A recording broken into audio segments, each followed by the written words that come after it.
오늘은 우리 교회 창립 68주년 기념주일입니다. 이 아침 당신의 몸된 교회를 통해서 부어주시는 그 예수 그리스도의 보혈의 능력이 저와 여러분들의 삶 속에 넘쳐나시기를 간절히 기원드립니다. 예수 그리스도의 교회는 예수 그리스도의 십자가의 보혈의 능력, 또 그 십자가의 보혈 위에 세워진 교회입니다.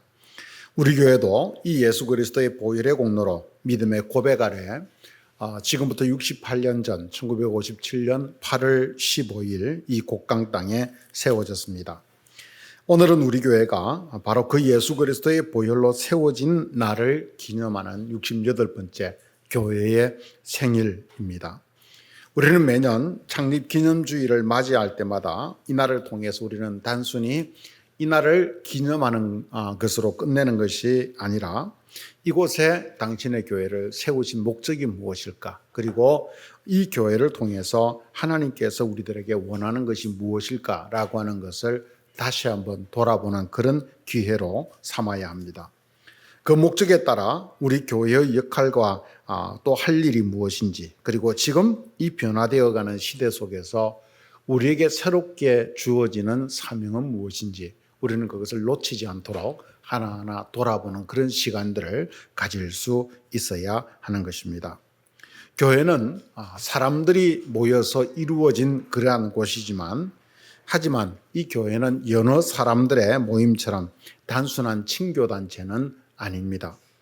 교회는 예수님의 그 십자가의 보혈 위에 세워졌고, 그래서 이 교회는 머리 대신 그리스도의 몸이기 때문입니다. 여기서 교회를 그리스도의 몸이라고 표현하는 이것은 사실은 예사롭지 않은 그런 표현입니다. 다시 말해서 머리를 떠난 몸이 존재할 수 없듯이 교회는 머리이신 그리스도를 떠나면 더 이상 교회일 수 없다라고 하는 바로 그런 이야기입니다.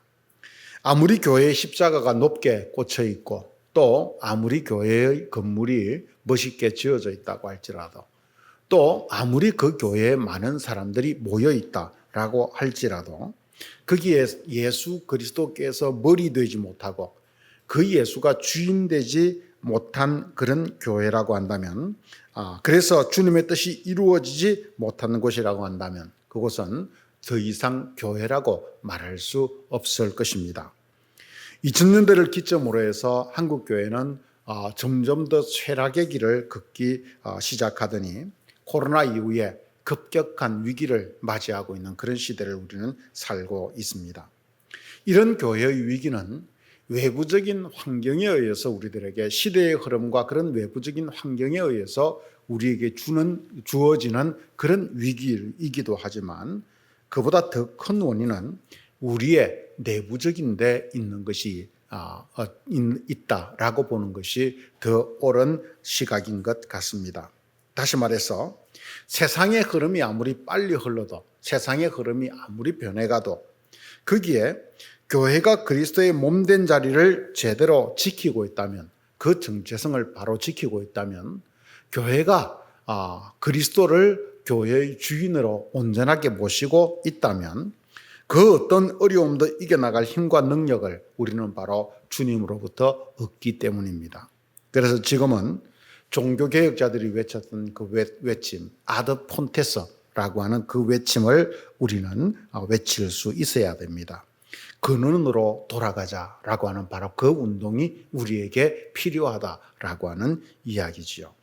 이런 면에서 68년의 역사를 가진 우리 교회는 그리스도의 몸으로서 머리이신 예수 그리스도의 뜻을 받들어 실천하고 있는가를 우리는 다시 한 번 더 진지하게 우리 스스로를 돌아보고 점검해 보아야 하겠습니다. 우리 교회는 주님을 머리로 모시고 그분의 뜻을 따라서 움직이는 살아있는 공동체입니까? 그리고 그 교회의 지체된 우리 한 사람 한 사람들은 어떠한 지체로 살아가고 있는지요? 우리가 아무리 교회에 대한 냉철한 비판들을 한다고 할지라도 우리가 거기에서 자유로울 수 없는 것은 나 자신이 바로 그 교회의 몸의 한 지체, 한 부분이기 때문입니다. 그래서 우리는 교회를 때로는 그 교회의 문제를 우리가 예리하게 바라보고 또 그것에 대해서 우리의 의견들을 내어놓기도 해야 하지만 우리는 그것에 대해서 우리가 지체로서 그러면 어떤 대안들을 제시해야 할 것인가, 어떤 실천들을 해가야 할 것인가 라고 하는 것을 더 한 걸음 더 들어가서 우리는 생각해 보아야 하는 것입니다. 많은 사람들이 바로 이 부분을 놓치기에 비판의 소리는 높은데 비해서 교회의 변화는 더딜 수밖에 없는 것입니다. 이 비판과 즉 문제에 대한 지적과 그리고 한 지체로서의 우리의 책임감이 함께 결합될 때 그것이 우리의 일이다. 내가 고쳐가야 될 일이다라고 생각할 때 교회의 개혁, 교회의 회복은 더 빨리 이루어질 것입니다. 그러면 무엇이 교회를 향한 하나님의 뜻이겠습니까? 하나님의 뜻은 하나님의 통치, 하나님의 나라를 통해서 우리에게 나타납니다. 왜냐하면 하나님의 나라는 바로 그 하나님의 통치, 하나님의 다스림을 우리에게 나타내기 때문입니다. 그러므로 교회의 목적은 이 교회 자체에 있는 것이 아니라 바로 우리가 하나님의 통치를 기대하고 소망하는 바로 그 하나님의 나라에 있고 그 하나님의 뜻을 세상에 드러내고 전파하는 도구가 바로 교회라고 하는 사실입니다. 하나님의 나라를 위해서 교회는 있어야 하고 그리고 나타나야 된다라고 하는 바로 이 이야기인 것이지요. 오늘 우리는 우리 교회를 향하신 하나님의 뜻을 그런 면에서 바로 알아야 됩니다. 우리 교회를 통해서 이루어져 가는 하나님의 나라를 우리는 바라볼 수 있어야 됩니다. 저는 이 부분에 대해서 오늘 특별히 이 본문 한 구절의 말씀을 보면서 우리가 좀 더 깊이 상고할 필요가 있다고 봅니다. 예수님께서 부활승천하시고 예루살렘에 모여있는 제자들에게 오순절 성령의 역사가 임한 이후에 교회의 외형적인 역사는 시작되었습니다. 그렇게 시작된 교회는 처음부터 주변의 박해와 핍박 속에서부터 어려움을 겪으면서 그럼에도 불구하고 더 부흥해가는 그런 교회로 자리 잡아 왔습니다. 사도들이 선포하였던 말씀을 통해서 또 그리고 그들이 그 교회를 통해서 일어났던 수많은 기적과 이적들을 통해서 그리고 성도들이 살아가는 모습 속에서 많은 사람들로부터 기감과 그런 칭찬을 얻은 예루살렘 교회는 점점 더 많은 사람들로부터 채워져 가기 시작했습니다. 교회에는 사도들 이외에 7 집사를 세우는 최초의 조직교회가 단행이 되었고 그래서 말씀을 전하는 일과 구제를 하는 일들을 분리해서 보다 더 하나님의 나라를 위해서 일하는 그런 교회가 세워졌습니다.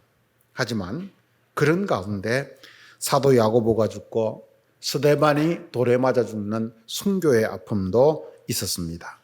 그러나 하나님의 역사는 그럼에도 불구하고 점점 더 확장되어 갔고 성장해 갔다라고 하는 것입니다. 그래서 교회는 사마리아와 갈릴리까지 퍼져서 성장해 가고 있었습니다. 오늘 본문은 바로 이런 모든 환난과 핍박을 경험한 초대교회가 그럼에도 불구하고 얼마나 그 모든 어려움을 이겨내고 튼튼하고 튼실하게 건강하게 자라갔는지를 우리들에게 한 구절을 통해서 보여주고 있는 것입니다. 오늘 본문의 말씀이 바로 그 말씀이지요. 오늘 본문을 우리가 다시 한 번 더 같이 읽어보겠습니다. 그리하여 온 유대와 갈릴리와 든든히 서가고 주를 경외함과 성령의 위로로 진흥하여 수가 더 많아지니라. 우리는 여기에서 그리하여라고 하는 이 한마디의 말을, 이 함축적인 말을 우리는 주목해 볼 필요가 있습니다. 이 한마디의 말 속에는 얼마나 많은 것들이 압축되어 있는지 모릅니다. 그 속에는 아픔의 역사와 기쁨의 역사가 함께 뒤섞여 있습니다. 그 속에는 성령 충만한 은혜와 부흥의 기쁨도 있었습니다. 베드로가 설교했을 때 한 번에 3,000명이 회개하는 그런 기쁨의 역사도 있었습니다. 하지만 그 속에는 동시에 박해의 아픔도 있었고 사도들이 잡혀가 마음 졸이며 눈물로 기도하던 때도 있었습니다. 핍박자 사울의 눈을 피해서 숨죽이며 숨어서 지내야 했던 시절도 있었습니다. 그리고 그 가운데 안타깝게도 순교자들이 나오기도 했습니다. 그리고 핍박자 사울이 마침내 개종을 하는 역사가 일어났습니다. 그리고 그래서 그리하여라고 하는 이 말은 이 모든 사건들을 통하여라고 하는 그런 이야기라고 할 수 있습니다. 즉 다시 말해서 초대교회가 세워졌을 때부터 지금까지 일어났던 그 수많은 기쁨과 아픔의 역사 속에서 그것들이 일어나고 또 일어나고 일어나는 그 일들 속에서 그리하여 바로 이런 결과가 나타났다라고 하는 바로 그 이야기인 것입니다. 그 속에는 좋은 일도 나쁜 일도 일어났지만 그럼에도 불구하고 그 모든 일들로 인하여서 하나님의 교회는 점점 더 든든히 있어갔고 예루살렘에서 사마리아와 갈릴리로 확장되어 갔다라고 우리들에게 말해주고 있는 것입니다. 그리고 그 교회가 든든히 세워져 가므로 성도의 수도 점점 더 많아졌습니다. 교회는 좋은 일만이 모여서 그 교회가 자라가는 것은 아닙니다. 교회가 자라가는 데 있어서는 그 속에는 기쁜 일들도 있고 그리고 아픈 일들도 있습니다. 수많은 그런 역경들도 그 속에 함께 자리 잡고 있습니다. 이 모든 것들이 합력하여 하나님의 역사 속에 하나님의 손길 속에 주어질 때 바로 거기에서 이 교회의 성장, 자람이라고 하는 것이 주어진다라고 하는 이야기입니다. 이것이 바로 하나님의 역사인 것이지요. 왜냐하면 하나님의 역사는 바울이 통찰했듯이 모든 것이 합력하여 선을 이루는 바로 그런 결과를 가져오기 때문입니다. 이 하나님의 역사를 경험한 사도 바울은 로마서 8장 28절 말씀 속에서 우리들에게 이 한마디로 하나님의 역사를 정리해 줍니다. 우리가 알거니와 하나님을 사랑하는 자, 곧 그 뜻대로 부르심을 받은 자들에게는 모든 것이 합력하여 선을 이루느니라. 모든 것, 그 속에는 온갖 참 좋은 일들만이 아니라 온갖 일들이 다 포함되어져 있는 것이죠. 그런데 이것이 하나님의 손길 속에 들어가면 합력하여 선을 이루어서 마침내 결실을 맺게 된다라고 하는 이야기입니다. 오늘 이런 하나님의 역사 속에서 우리는 우리 교회의 역사를 돌아볼 필요가 있습니다. 우리 교회의 지난 68년을 돌이켜보건대 우리 역시 바로 이런 본문의 고백을 드리지 않을 수가 없습니다. 그리하여 지난 68년의 이 역사를 넘어 그리하여 교회가 평안하고 더욱더 든든히 서가고 주를 경외함과 성령의 위로로 진행하여서 수가 더 많아지는 든든한 교회가 되었습니다. 돌아보면 우리 교회의 지난 68년도 참 많은 일들이 있었습니다. 처음에는 교회라고 할 수 없을 그런 조그만한 초가 상간을 빌려서 예배를 드렸습니다. 어느 날 바닷물에 떠내려온 통나무를 발견하여서 그것을 통해서 교회당을 지었습니다. 하지만 그 세월 40년 가까운 세월 동안 우리 교회는 전형적인 시골 미자립 교회로서 그렇게 어려움 속에서 살아와야 했습니다. 그 가운데 수많은 젊은 아이들을 키워내고 또 키워냈지만 그 사람들이 그 일꾼들을 도시로 떠나보내야 했던 아쉬움도 그 속에 있습니다.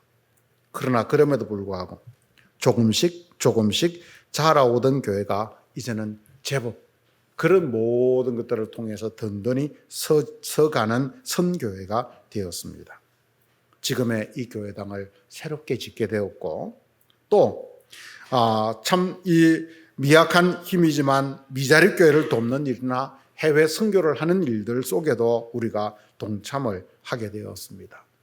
어려운 이웃들을 돌아보면서 사랑의 집짓기를 하는 일들을 오랫동안 우리가 함께 기쁨으로 감당을 해왔습니다. 선교사를 파송했습니다. 그리고 지금은 다시 교회의 이전을 앞두고 온 교우들이 한 마음이 되어서 새로운 건축을 준비하고 있는 그런 시간에 있습니다. 하지만 이 모든 것은 단순히 어느 특정한 사람들의 노력이나 그런 이 공로 그러한 것이 아니라 그럼에도 불구하고 합력하여 모든 것을 합력하여 선을 이루시는 하나님의 손길이 있었기에 그리하여 우리는 이 자리에까지 올 수 있었다라고 하는 사실입니다.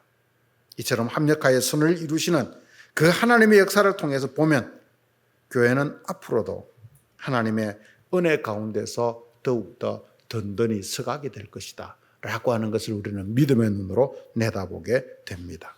그래서 주를 경외하는 일과 성령의 위로하심 가운데 더 많은 숫자들이 불어나고 그래서 더 든든히 서가는 그런 교회가 분명하게 되어질 것입니다. 그러나 여러분, 우리가 그리는 청사진은 여기에 머물러서는 안 됩니다. 우리는 여기까지만 표면적으로 보면 교회의 존재 목적, 교회의 어떤 방향이 외적 성장이야말로 가장 중요한 목적이다라고 생각을 할 수 있을지도 모릅니다. 그러나 오늘 우리는 이 교회의 다음을 한번 생각해 보아야 합니다.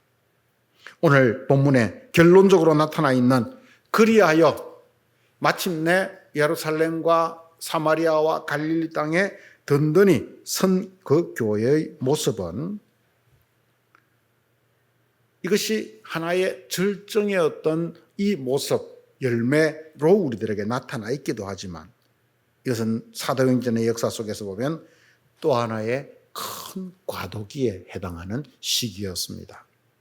사도행전을 둘로 나누면 전반부는 베드로를 중심으로 한 예루살렘과 사마리아와 갈릴리, 이스라엘 선교를 보여주고 후반부에는 바울 사도를 중심으로 한 이방인의 선교의 모습을 우리들에게 보여주고 있습니다. 그중 오늘 우리가 읽은 이 9장 31절의 말씀은 바로 전반부의 결론, 전반부에 그렇게 사도들이 힘을 써서 복음을 전했는데 그 결과가 어떻게 되었는가? 전반부에 이스라엘 유대인들을 중심으로 한 그 초대교회의 선교적 결론이라고 이야기할 수 있습니다. 예수님의 십자가 죽음과 부활 그리고 성천으로 이어지는 역사 속에서 성령의 세례를 받은 교회는 모든 면에서 그리하여 모든 어려움들을까지도 이겨내고 든든히 서가는 교회가 되었습니다. 그런데 우리가 이 시점에서 더 깊이 묵상해 보아야 할 점은 그런 역사의 격동기 속에서 그리하여 든든히 서가던 예루살렘 교회의 그 모습은 이후에 바울의 이방인 선교가 시작되면서 성서 기자들의 그 관심 속에서 사라져버리고 말았다라고 하는 이야기입니다. 그리고 주후 70년 예루살렘이 로마의 티투스 장군에 의해서 완전히 초토화가 되면서 그 교회는 사실은 역사의 뒤안길로 사라져버리고 말았습니다. 여러분, 이것은 우리에게 무엇을 말해주는 것입니까? 만약 교회의 부흥만이, 교회의 외형적 성장만이 교회의 존재 목적이라고 한다면 우리는 그 기준 속에서 볼 때 하나님의 교회가 실패한 것이 아닌가라고 우리는 그렇게 생각해 볼 수도 있습니다. 지금 우리가 소아시아 지역, 터키 지역을 이 방문을 해보면 거기에 오늘날 사도행전 속에 나타나는 수많은 그 교회들이, 오늘날 서신을 받았던 그 서신의 대상이 되었던 수많은 교회들이 흔적도 없이 사라지고 그냥 역사의 유물로 남아있는 것을 우리는 보게 됩니다. 그러나 그렇다고 해서 우리는 하나님의 역사가 실패했다, 교회가 실패했다라고 우리는 말할 수 있겠습니까? 우리는 에베소서를 보면서 하나님의 우주 경영으로 결국 그리스도 안에서 하늘과 땅의 모든 것을 통일하시는 하나님의 그 거대한 역사를 우리는 보았습니다. 그것은 하나님 나라의 꿈입니다. 예루살렘 교회가 역사의 뒤안길로 사라지고 소아시아 지역의 그 교회들도 역사의 뒤안길로 사라져 왔지만, 그러나 하나님의 교회는 하나님 나라의 꿈을 꾸고 여전히 살아서 그리스도의 복음을 증언하고 드러내고 있다라고 하는 사실입니다. 여러분, 우리는 이런 면에서 교회의 존재 이유와 목적에 대해서 다시 한번 생각을 해보게 됩니다. 교회의 존재 이유와 목적이 무엇입니까? 우리는 그렇게 부흥하고 든든하게 성장했던 예루살렘 교회와 더불어 이 땅의 수많은 교회들의 사라짐을 생각해 볼 때 교회의 존재 이유는 적어도 교회 자체에 있는 것은 아니었구나 라고 하는 것을 깨닫게 됩니다. 그렇다면 교회란 무엇입니까? 그리고 그 교회의 존재 이유와 목적은 무엇입니까? 교회는 그리스도의 몸으로서의 역할을 하면서 이 땅에서 그리스도의 복음과 하나님 나라를 위해서 일하는 도구가 되는 곳이다 라고 하는 겁니다. 교회는 그 자체가 목적이 될 수 없습니다.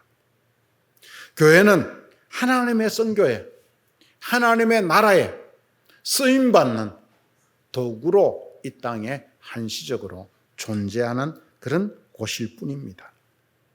그러므로 교회의 성장이란 말도 정말 필요하고 소중하긴 하지만 그것이 교회의 궁극적 목적이 될 수 없다는 것. 그것이 바로 오늘 성경의 정언이고 또 역사의 정언인 것입니다. 지금까지 한국교회는 이런 역사의 정언을 뒤로 한 채 성장이라는 것을 교회의 성공이라고 하는 가치로 모든 교회의 역사를 함께 보아왔습니다. 그리고 거기에 목적을 두어 왔습니다. 그래서 지금 교회는 쇠락의 길을 걷는 것처럼 보입니다. 그래서 한국 교회는 이렇게 빨리 쇠락의 길을 걷기 때문에 교회가 실패를 했구나라고 우리는 섣부른 우리의 판단을 내려놓을 수도 있습니다. 하지만 우리가 앞에서 보았듯이 거대한 우주 경영을 해가시는 그 안에서 그리스도 안에서 모든 것을 통일해 가기 원하시는 하나님의 그 통치의 역사는 쇠락이나 실패가 있을 수 없습니다. 예수 그리스도를 통해서 이미 하나님의 통치가 이 땅에 선포되었고 시작되었기 때문입니다. 그래서 교회는 성장이라는 프로그램을 가지고 성장을 성공으로 보는 가치에서 벗어나야 하는 것입니다. 거기에서 한 걸음 더 자라가서 하나님의 역사와 계획을 보는 새로운 눈을 뜨고 바로 그 하나님의 역사의 흐름에 동참하는, 그 하나님의 역사의 흐름에 순응하는, 그래서 하나님의 뜻을 이루어가는 바로 하나님 나라의 도구가 되어야 하는 것입니다. 그래서 앞으로의 교회는 교회 자체를 유지하기 위한 목적을 가진 성장형 교회보다는 바로 이 하나님의 역사를 이 땅에서 이루어가는 때 그 도구로서 쓰임받는 선교형 교회가 되어야 하는 것입니다. 우리는 68년의 역사를 자랑하지만 사실 역사를 자랑하는 교회치고 여러분 올바른 교회는 사실은 없다라고 저는 생각을 합니다. 왜요? 교회의 역사는 하나님의 역사 속에서 그리하여 흘러온 것이고 결국 교회는 바로 그것을 바탕으로 그 교회의 유지가 아니라 하나님 나라를 위해서 선교적 도구로 불타야 하는 바로 그러한 곳이기 때문인 것입니다. 지금까지 교회의 최고의 관심은 오직 성장에 있었습니다. 대부분의 프로그램도 모든 것이 성장에 맞추어져 있었습니다. 목회자들의 세계 속에서도 큰 교회를 하면 성공한 목회, 아주 가난한 이 미자립 교회나 혹은 작은 개척 교회를 하는 사람은 실패한 목회자처럼 사람들은 생각을 해왔습니다. 그러나 이것이 바로 교회의 본질을 흐리게 해왔다라고 하는 것을 우리는 놓치지 말아야 합니다. 성장을 위해서라면 수단과 방법을 가리지 않았기 때문입니다. 2차 대전이 벌어지고 독일의 히틀러의 그 광기가 발동되던 시절 독일 교회와 성직자들은 히틀러의 그 침략 전쟁을 정당화시키기에 급급했습니다.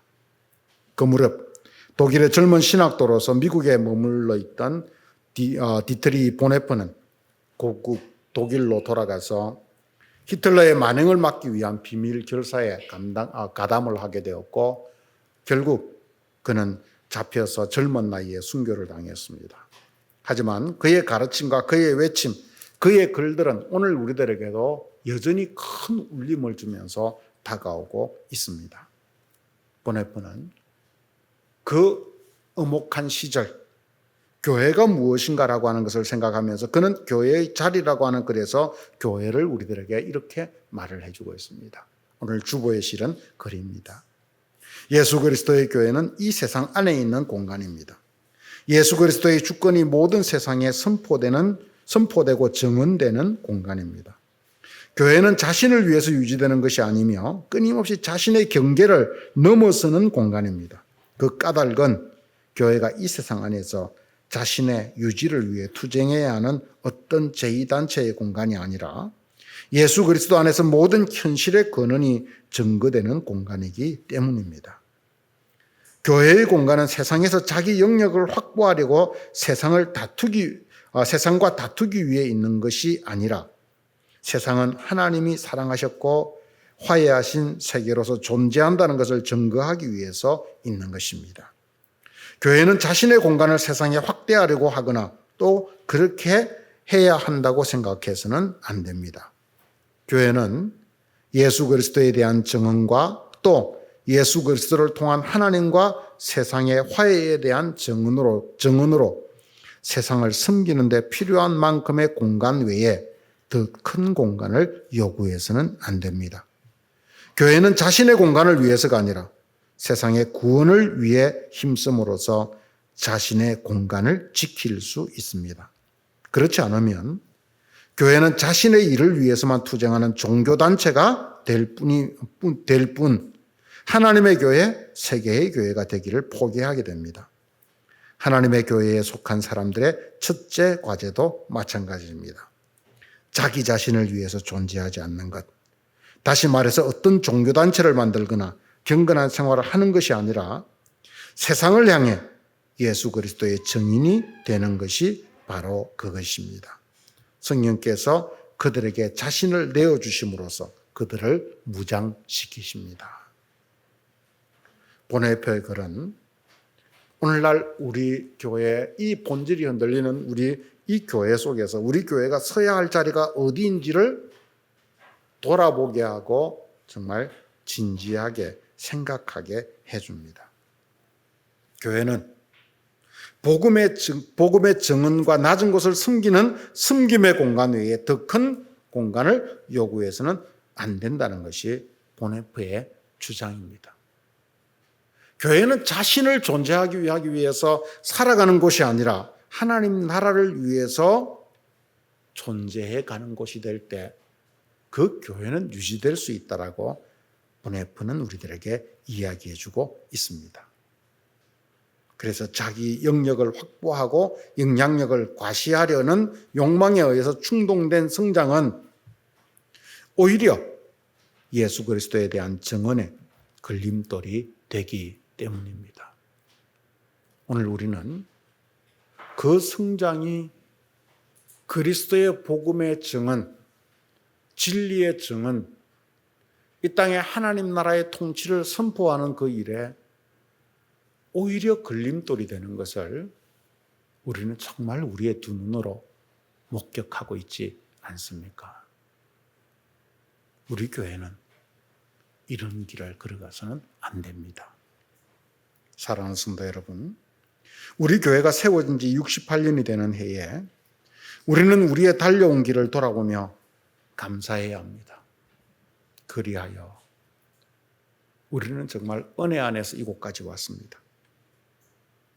오늘 초대교회처럼 우리 교회는 큰 분기점에 있습니다. 새로운 공간과 시대 속으로 우리는 이전을 해가야 되기 때문입니다. 우리 교회가 새로운 이전을 준비하고 있는 것은 단순히 교회 건물을 이전하는 것이 아니라 우리는 새로운 시대 속으로 나아가는 것이라는 것을 우리는 잊지 말아야 됩니다. 그 시대 속에 하나님의 부름은 무엇일까? 그 시대 속에 하나님이 우리에게 요구하는 것은 무엇일까? 그 시대 속에 우리가 하나님 나라의 선교에 동참하는 것은 무엇일까를 우리는 돌아보아야 하는 것입니다. 그러므로 우리는 지금까지의 과거에 감사하지만 거기에 머물지 말고 앞으로 나아가야 할 방향에 대한 분명한 비전을 가져야 하는 것입니다. 우리 교회는 분명 양적인 면에서도 든든히 성장해 가야 할 것입니다. 이것은 하나님의 역사이기 때문입니다. 그러나 우리는 더 나아가서 예수 그리스도의 복음을 증언하는 일과 이웃을 섬기는 일과 하나님 나라를 위하는 일에 교회의 본질적 목적을 두어야 한다 라고 하는 이 사실을 놓치지 말아야 됩니다. 그래서 그저 역사 속에 있다가 사라지는 교회가 아니라 다음 세대의 길잡이가 되고 하나님 나라의 온전한 도구가 되는 선교형 교회로서 이 하나님의 역사를, 하나님의 나라를 이어가는 바로 그런 도구로서 존재할 수 있는 그런 교회를 우리 모두가 함께 세워가는 꿈과 비전을 가진 저와 여러분들이 되시기를 주님의 이름으로 간절히 축원드립니다. 같이 기도하겠습니다. 하나님 아버지, 은혜를 감사합니다. 오늘도 저희들에게 귀한 시간을 주셔서 주의 말씀을 다시 한번 듣게 하시니 감사합니다. 하나님, 참 68년 전에 이 곡강 골짜기에 당신의 피로 세우신 교회를 세우셨습니다.